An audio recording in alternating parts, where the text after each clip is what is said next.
मेरो सानो घरबाट सुरु हुन्छ यो कथा, जहाँ सम्झनाहरू बस्छन्, माया बस्छ।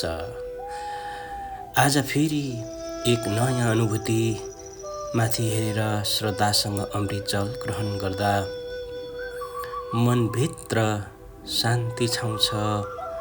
यो मुवा झरनाको, मुवा खोलाको शिर हो। म पहिलो पटक यहाँ पुगेको यो यादले सधैँ सताउने गर्छ। मुवा खोलाको पानी पिउँदा अत्यन्तै मन चङ्गा हुन्छ। आफूलाई भाग्यमानी सम्झिन्छु। आमाको मुस्कानले आँगन नै उज्यालो बनाउँछ। उहाँको खुसीमा नै मेरो संसार रमाउँछ। घर आँगनमा आमाले यो नाचेको सायदै कहिले पनि मेरो मनबाट हट्दैन। जति बेला आमा खुसी हुनुहुन्थ्यो, उहाँ आफै गाउँदै नाच्नु भयो। र यहाँ चलेछ बतास सुस्तरी भन्ने गीतमा पनि नाच्ने भन्नुभएको थियो। र उहाँलाई अरू साथीहरूले पनि गीत गाइदिनु भयो अनि नाच्नु हुँदैछ। यो दृश्यले मन फुरुङ्ग त भयो। मेरो घरको आँगनमा आमाको खुसी नै मेरो खुसी भने जस्तो आमाको मुस्कानले आँगन नै उज्यालो बनाउँछ।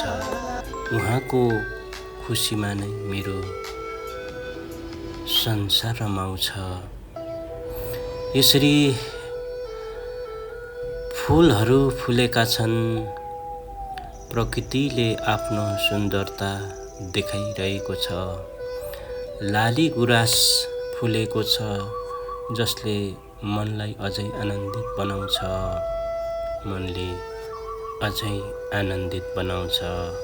आरु फुल्यो, कति राम्रो सुन्दर यो दृश्य। एउटा प्रकृतिले कति आनन्द दिन्छ मान्छेलाई।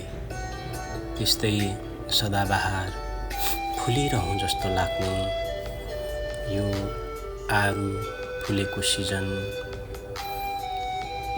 ठ्याक्कै हामी पुगेका रहेछौँ। आरु फुलिरहेको छ यति बेला। यो आरु फुल झरेर पनि फल लाग्न सुरु गर्यो होला। आरुको फुलको सुगन्ध अझै पनि मनस्पटलमा मेटिएको छैन।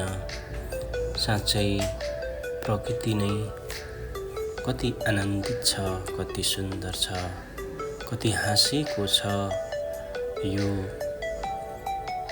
खुशबु, यो सुन्दरता, यो फुलको सुगन्धले संसारलाई नै शान्ति तुल्याओस् भनिकन मनमा सधैँ मेरो यस्तै आवाजहरू गुन्जिरहन्छ।